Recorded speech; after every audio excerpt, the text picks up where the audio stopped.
Tere hommikust! Te küsite, et kuidas RIT aitab riigil olla hukukindel ja nutikas korraga.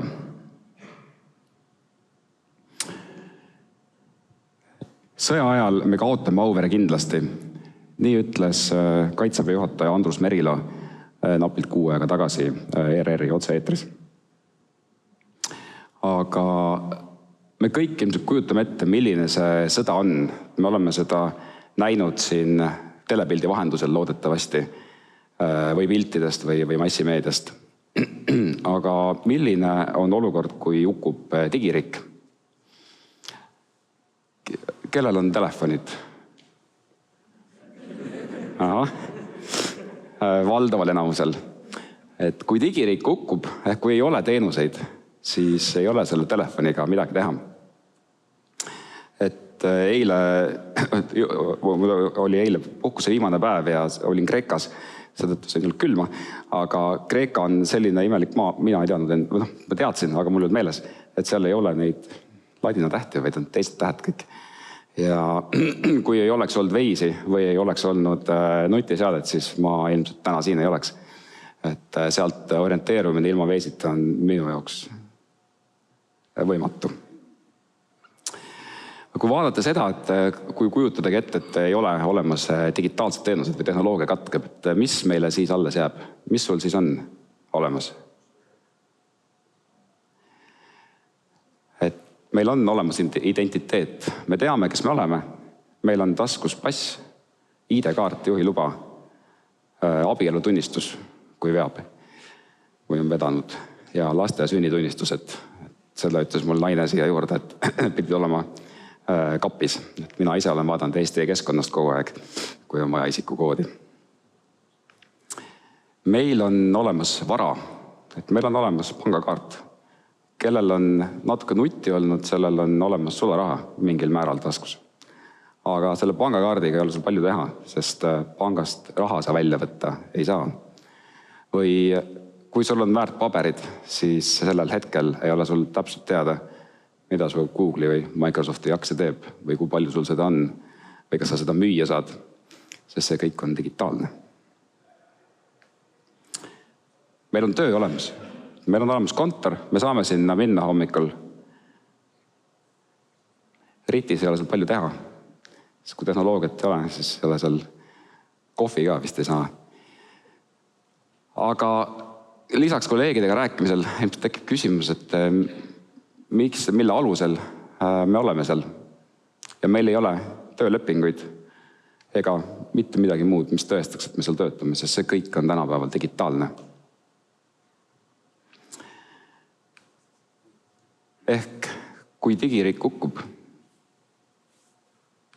siis ma väidan, et meil pole aimugi, kuidas see tegelikult välja näeb. Et mina seda ei tea. Ja kõik need, kes on minu generatsioonist nooremad, siis ma väidan, et me ei ole elanud päevagi ilma digiriigita. Me ei ole olnud selles keskkonnas, kus meil ei oleks digitaalset teenuseid või digitaalset lahendust. Miks? Kes seda pilti teab? Kehva pilt, aga see aeg oli selline. See on Eesti taasiseseisvumise otsustamise aeg Riigikogus. Ja kui vaadata seda pilti tähelepanelikult, siis te näete, et seal on arvuti. Selle arvutiga loeti kokku hääled, kas Eesti taasiseseisvumine võetakse vastu või mitte.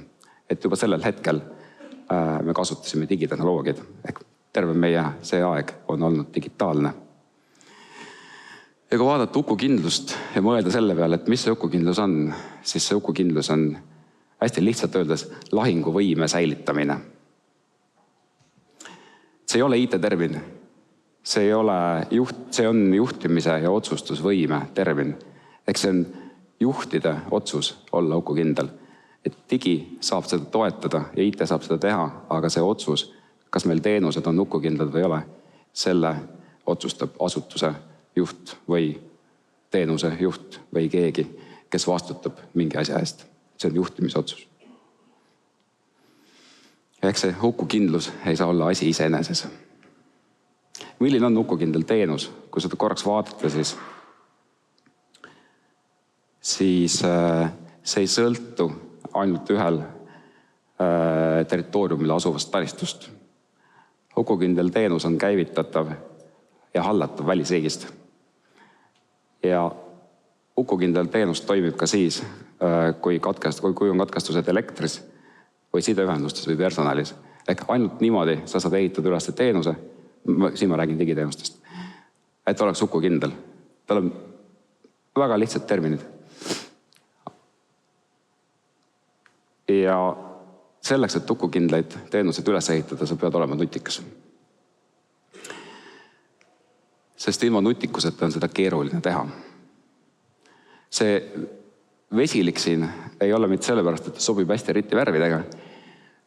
Sellepärast ka. Aga see vesilik sümboliseerib siin seda, kuidas see liik toimib looduses hukukindlana. Ehk läbi nende värvide nad suhtlevad omavahel ja tagavad oma liigi ellu jäämise. Ja niimoodi me peaks vaatama ka enda teenuseid. Et mis on see meie, miks me midagi teeme. Ja me peame olema nutikad. Sest kui me just ei oleks kõige rikkamad või kõige tugevamad või kõige võimsamad. Sest kui me seda oleksime, siis nutikust ei ole vaja. Me lihtsalt läheme massiga ja saame hakkama. Aga seda me ei ole. Ükskõik, kuidas me seda Eestit vaatame. Nii nagu Lauri nagu ütles, et isegi raha hakkab otsa saama millegi pärast. Ehk me oleme nutikad, sest me oleme hea taibuga, terase aruga ja kavalalt leidlikud. Me saame olemata olukorrast alati hakkama. Meil ei ole olnud olukordasid, kus digiriik oleks olnud nii totaalses kriisis, et sealt enam ei oleks väljapääsu. Mina ei tea seda olukorda. Ja see näitab, et me oleme oma tööd hästi teinud. Ja me teeme seda edasi jätkuvalt sama hästi. Sest nutikus riigi tasandil ei tähenda seda, et igaüks leiutab ise. See oli ka korraks, mis Lauri vihjas. Nutikus tähendab seda, et keerulised ja riskantsed asjad, need tehakse üks kord. Need tehakse hästi ja need tehakse palju teest. Ja see on eriti roll, et me teemegi oma teenuseid niimoodi. Me oleme ellu kutsutud selleks, et ehitada keskseid teenuseid, mis on standardiseeritud ja turvalised. Ja seda teed me oleme rajanud juba tänaseks 4 aastat.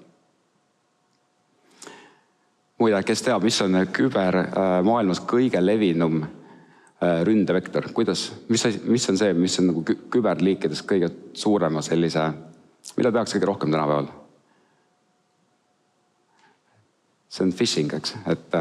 Et läbi selle. Ja milleks seda phishingut tehakse? Selleks, et saada teie identiteet kätte ja teha sellega midagi muud. Ehk siis identiteet võrdub siis kas salasõna või teie isikutunnused. Et kuidas RIT aitab olla hukukindel ja nutikas korraga. Et kui sul ei ole salasõna, siis seda ei saa varastada. Et nii on ka meie arututöö ka teenuses. Et meil ei ole seal salasõnu. Me ei kasuta ATK2 salasõna. Ja seda teenust kasutab tänaseks juba 8000 kasutajat ja 60 asutust. Võib-olla tänaseks natuke rohkem, et iga nädal tuleb meil uus asutus juurde. Et kuna meil jääme puhkusel, siis ma ei tea, palju neid tulnud on. Aga see näitab, et see teenus, mida me üles ehitan, see toimib. Ta on standardne, sest see on üks teenus. Jah, tal on mõned kitsaskohad, võiks öelda. Ja ta võiks olla natuke paindlikum. Aga paindlikkus ja turvalisus on ühe skaala 2 otsa. Juba keeruline on sinna vahele seda keskteed leida. Kuigi me sellega tegeleme kogu aeg. Ja turvalisuse poole pealt on meie turvameeskonnas 30 000 Microsofti eksperti. Mitte küll nüüd otseses mõttes, aga ülekantud tähenduses. See tähendab seda, et nad istuvad meie kõrval, vaid seda, et kui on vaja, siis me saame nende ressurssi kasutada. Ja see on üks oluline märksõna, et ühtegi suurt ja kriitilist teenust ei saa üles ehitada ühe asutuse või ühe võtmeisiku ümber. Ta lihtsalt ei tööta pikaajaliselt. Sul peab olema partnerite võrgustik. Sa pead saama kusagilt kellegiga vestelda ja oma nõu vahetada.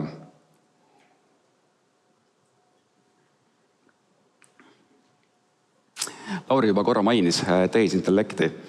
Et tehisintellekt ei ole tõesti eraldi teema, minu jaoks ka ei ole. Et tehisintellekt on võimendaja, ta võimendab seda, mida sa ta käest küsid. küsid rumalust, võimendab rumalust. Ma loodan, et kõik küsite tarku küsimusi ja nutikaid lahendusi ja seda ta suudab võimendada. Vahel ta küll eksib, aga siiski, kui me vaatame, kuidas ta areneb, siis järjest rohkem ja järjest sügavamalt tasub selle peale mõelda, kuidas oma teenusesse seda tehisintellekti juurutada. Arvututöökoha teenuses oleme me täna Copiloti seadistanud nii nagu nii, et ta ei treeni, et Microsoft ei treeni meie varaga ehk meie andmetega enda mudeleid. Ta treenib nende andmetega muidugi, mille eest ei maksta, eks. Ja me oleme kõik oma teenused üles ehitanud selliselt, et nad, kõik olulised teenused selliselt, et nad on asukohast sõltumatud. Et osad teenused neist on pilves, osad on maa peal, aga nad ei ole asukohast sõltuvad. Ja see annabki meile selle teadmise, et meie teenused täna, meie põhiteenused on täna hukukindlad. Riigipilves me oleme üles ehitanud varunduse selliselt, et meie enda teenuste backup või varundus käib siis selliselt, et ühe korra varundades on see varundus olemas 3 andmekeskuses. Seda 3 Eestis ja 1 Euroopa Liidu õlas. Ehk et meil on võimalik hästi kiiresti ja võimalikult väikese kaduga, andmekaoga oma teenust taastada. Koostöös. Me arendame koostöös SMIT-iga täna i3 platvormteenust. Ja seda samamoodi selliselt, et aasta lõpuks oleks käideldav 4 andmekeskuses, neist 3 Eestis, 1 Euroopa Liidu õlas. Et kui sinna peale oma teenus luua, siis sa juba tead, et sa oled oluliselt turvalisemas ja hukukindlamas keskkonnas, kui sa täna seda oled. Ja selleks, et veenduda, et meie teenused on päriselt hukukindlad, siis me eelmisel aastal novembris viisime läbi sellise suuremmahulise õppuse oma majas, mida me kutsusime nimega Pilvepõnts, mis siis tähendas seda, et me võtsime oma kõik olulised teenused, nii riigipilve kui arvututöökoha teenuse ühes Eesti õlas maha ja tegime seda selliselt, et ükski kasutaja ei saanud sellest põhimõtteliselt aru. Seal küll tõesti tekkis väike katkestus, 5-minutiline, kuid suures pildis meie teenused jäid sellest püsti. Ehk ühe andmekeskuse rikke ei mõjuta meie teenuseid. Ja me tegime seda veel selliselt, et selle taastamiseks me ei läinud mitte RIT-i kontorisse, vaid me kolisime kõik oma varu asukohta ja taastasime kogu kollektiiviga teenused sealt ülesse.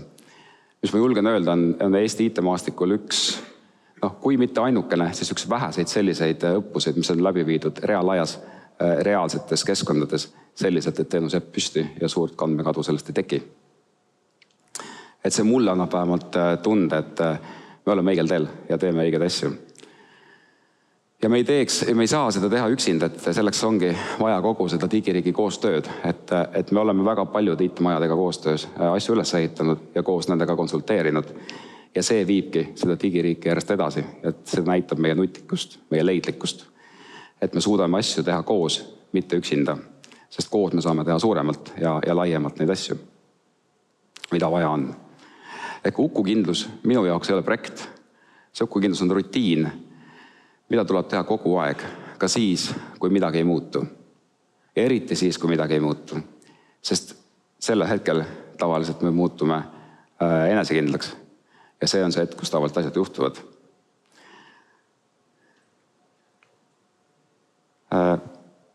Me oma 250 pluss kolleegiga töötame iga päev selle nimel, et meie teenused oleksid kogu aeg rohelises. Sest see roheline näitab seda, et teenused töötavad. Serveril tuleb põlevad, dashboardid on rohelised. Ja see töö käib järjepidevalt ja pidevalt.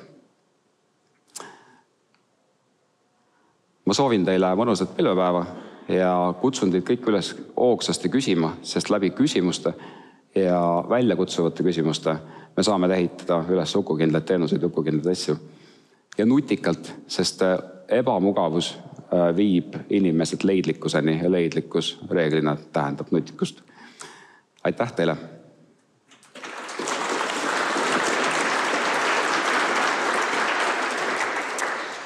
Suur tänu Ergole. Nüüd võtame ette küsimused. Muide, mu kõige suurem hirm tänase päeva ees ei olnud see, et hääl peaks ära minema, vaid et tuleb mõni selline küsimus, mida ma isegi lugeda ei oska. Võõrsõnad järel ja paraku kõige populaarsem küsimus täpselt selline ongi. No jumal. Ma siis loen nii, nagu ma oskan. ATK on pandud ühte tenantisse kokku. Kas see pole liiga suur single point of failure risk kogu digiriigi jaoks? Mis sa arvad?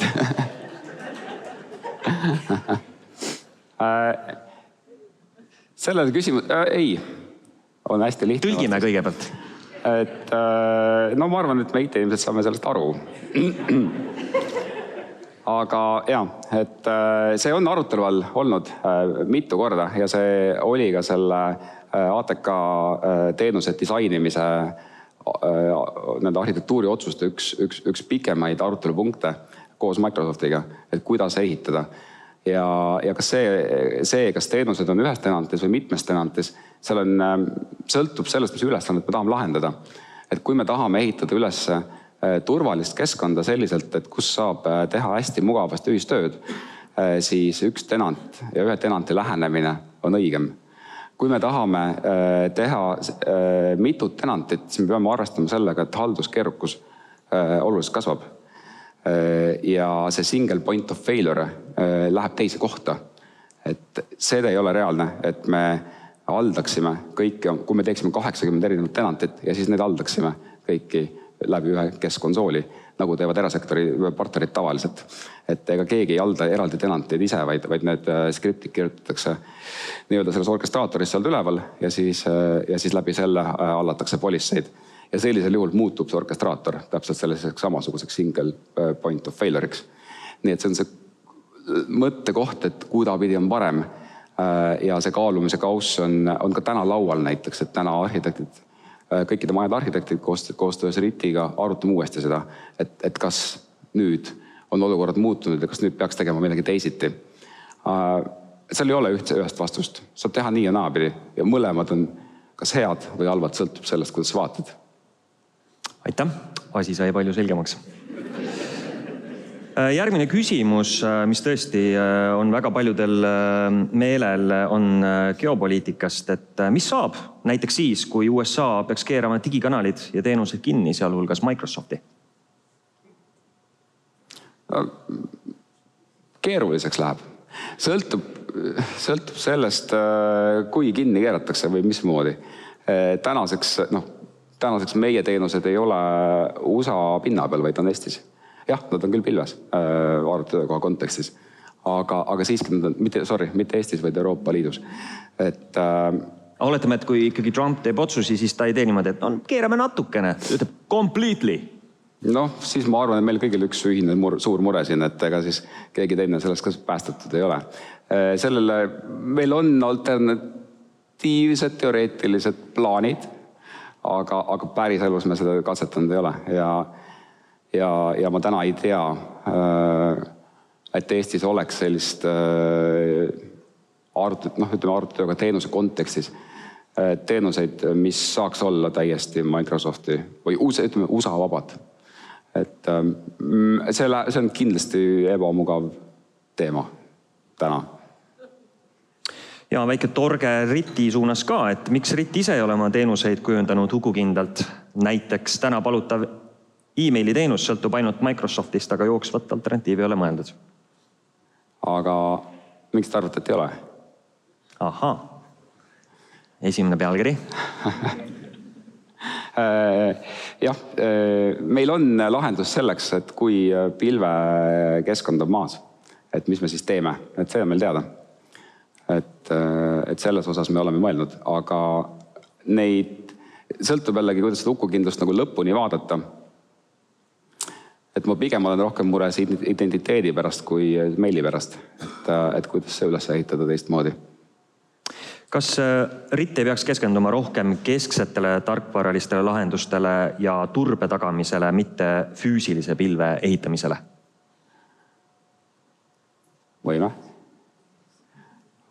Võime küll, et me füüsilist pilve ju väga ei ehitagi.